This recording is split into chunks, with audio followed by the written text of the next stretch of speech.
நமஸ்தே. இன்னைக்கு நம்ம 2வது அத்தியாயத்தில் 67வது ஸ்லோகத்தை பார்க்கலாம். இந்திரியானாம் ஹி சரதாம் என் மனோனு விதீயதே ததஸ்ய ஹரதி பிரக்ஞாம் வாயுர்நாவமிவாம்பசி. இந்திரியானாம் ஹி சரதாம் யத் மனஹ அனுவிதீயதே தத் அஸ்ய ஹரதி பிரக்ஞாம் வாயுஹு நாவம் இவ அம்பசி. பகவான் இதுக்கு முன்னாடி ஸ்லோகத்தில் ஷமஹ தமஹ இல்லாத ஒருத்தனோட ஸ்திதியை சொல்லியிருந்தார். ஷம தம இல்லை அப்படின்னா அவனுக்கு ஆத்ம ஞானம் ஏற்படாது. ஆத்ம ஞானம் இல்லை அப்படின்னா ஞான நிஷ்டை, அதாவது நிதித்தியாசனம் பண்ண முடியாது. நிதித்தியாசனம் பண்ணலை அப்படின்னா மனசாந்தி ஏற்படாது.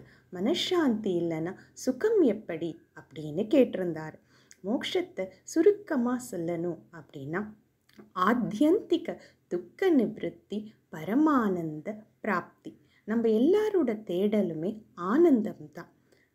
ஆனந்தமாக இருக்கணும்னு ஆசைப்பட்டு தான் விஷயங்களை பண்ணுறோம். ஆனால் நம்மளோட ஆனந்தம் எப்படிப்பட்டது அப்படிங்கிறத ஒரு சின்ன கதை மூலமாக பார்க்கலாம். மகாபாரதத்தில் வர கதை. ஒருத்தன் ஒரு காட்டுக்குள்ளே நடந்து போகிறச்ச ஒரு யானை அவனை துரத்துச்சு. யானை துரத்துதேன்னு ஓடி போகிறான். ஓடி போகிற வழியில் ஒரு பள்ளம் இருந்துச்சு. அந்த பள்ளத்துக்குள்ளே விழுந்துட்டான். பள்ளத்துக்குள்ளே ஒரு மரத்தோட கிளை அவனை தாங்குச்சு. அதனால் அந்த மரத்தோட கிளையை பிடிச்சிக்கிட்டு தொங்கிட்டு இருந்தான். கீழே பார்த்தா பாம்புகள் நிறைய இருந்துச்சு. சரி, மேலே பார்த்தாக்கா அந்த மரத்தோட வேரை எலிகள் கடிச்சிக்கிட்டு இருந்துச்சு. இப்படி இருக்கிற சமயத்தில் மேலே இருக்கிற ஒரு தேன் கூட்டில் இருந்து தேன் சொட்டை எல்லாத்தையும் மறந்து ஒரு சில நிமிஷங்கள் அந்த தேனாம சுவைச்சான். நம்ம எல்லாரோட இன்பமும் கிட்டத்தட்ட இப்படித்தான் இருக்குது. நம்மளை சுற்றி நிறைய கஷ்டங்கள் இருந்தாலும் அந்த சில மணி நிமிஷங்களோட இன்பத்துக்காக நம்ம சில விஷயங்களை செய்கிறோம். அப்படி இருக்க நம்ம இந்த உலகத்தில் அனுபவிக்கிற எல்லா சுகமுமே துக்க மிஸ்ரித்தம், துக்கத்தோட கலந்தது. அநித்தியம், நித்தியமானது இல்லை, எப்பவுமே இருக்கிறது இல்லை. எது ஒரு நாள் வந்துச்சோ அது போகும். That which is subject to arrival is subject to departure. எது வந்துச்சோ அது போகும், எது தோன்றுச்சோ அது மறையும். அதனால் ஆனந்தம் அநித்தியம், நித்தியமானது இல்லை, எப்பவும் இருக்கிறது இல்லை. ஆனந்தம் நித்தியமானது இல்லை, துக்கத்தோட கலந்தது. அது மட்டும் இல்லை, திருப்தியை ஏற்படுத்துறது இல்லை.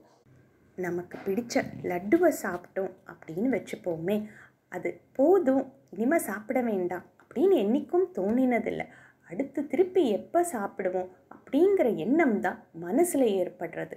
அதிருப்திகரம், திருப்தியை ஏற்படுத்துறதில்லை. ஆனால் இந்த மோக்ஷம் அப்படிங்கிறது பரமானந்தம், எல்லா ஆனந்தத்தையும் விட உயர்ந்தது, நித்தியமானது, துக்கம் இல்லாதது. இப்படிப்பட்ட அந்த ஆனந்தத்தை அடையணும் அப்படின்னா நம்மளோட ஸ்வரூபத்தை உணரணும். இப்போ இந்த ஸ்லோகத்தில் பகவான் முடிவுரை செய்கிறார். ஷமஹ ஏன் முக்கியம் அப்படிங்கிறதுக்காக. இந்திரியானாம் ஹி சரதாம், இந்திரியங்கள் விஷயங்களில் செல்றப்ப மனஹ அனுவிதீயத்தை, எந்த மனசு அந்த இந்திரியங்களை பின்பற்றி செல்லுறதோ அப்போ என்ன ஆகிறது? ததஸ்ய ஹரதி பிரக்ஞாம், அந்த மனசு அந்த ஞானத்தையும் சேர்த்து இழுத்துட்டு போகிறது. இங்கே ஞானம் ஸ்ரவணம் மூலமாக நமக்குள்ள ஏற்பட்ட ஆத்மஸ்வரூப ஞானம். அதுக்கு பகவான் இங்கே ஒரு உதாரணம் கொடுத்துருக்காரு. வாயுஹு நாவம் இவ அம்பசி. அம்பசி அப்படின்னா கடலில் எப்படி காற்று கப்பலை தன் பக்கம் எடுத்துகிட்டு போதோ, அது அடிக்கிற திசையில் கப்பலை எடுத்துகிட்டு போகுதோ, அதே மாதிரி இந்த இந்திரியங்கள் போகிற திசையில் மனசு போகுது. அந்த மனசு இந்த ஞானத்தையும் சேர்த்து தூக்கிட்டு போகிறது அப்படின்னு பகவான் சொல்லியிருக்காரு. அதனால் ஒரு சாதகன் ஞானத்தை அடையிறப்ப மட்டும் சமதம இல்லை, ஞானத்தை அடைஞ்ச பிறகு நிதித்தியாசன அந்த நிலையிலையும் சமதம ரொம்ப முக்கியமான சாதனைகள். நாம் எல்லாம் டாக்டர்கிட்ட போய் மருந்துகள் எடுத்திருக்கோம். ஹோமியோபதி, ஆயுர்வேதா இப்படியெல்லாம் மருந்துகள் எடுக்கிறப்ப அதோடு சேர்த்து பத்தியம்னு ஒன்று சொல்லுவாங்க. இந்த புளிப்பை சாப்பிடக்கூடாது, காரம் சாப்பிடக்கூடாது இப்படின்னு ஒரு பத்தியம் கொடுப்பாங்க.